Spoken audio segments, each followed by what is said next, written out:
Gjermania zotëron një nga rezervat më të mëdha të arit në botë, me rreth 1236 ton me vlerë mbi 113 miliardë euro. Një pjesë e madhe këtij ari ruhet në bodrumet e rezervës federale të SBA-s në New York.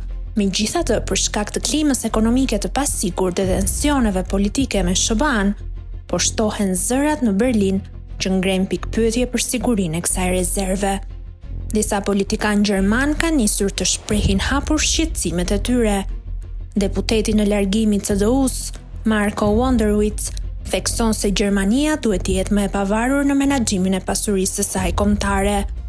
Nga ana tjetër, eurodeputeti Markus Ferber kërkon kontrolle më të repta.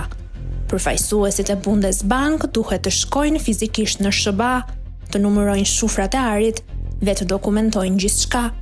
Edhe eksperti ekonomik Bjorn Bray nga shkolla norvegjeze e ekonomisë sugjeron se ruajtja e gjithë arit në SBA është një risk i panevojshëm. Megjithatë, guvernatori i Bankës Qendrore Gjermane ka hedhur poshtë çdo shqetësim. Kemi besim të plotë te partnerët tanë në New York. Nuk ka asnjë arsye për alarm, tha ai.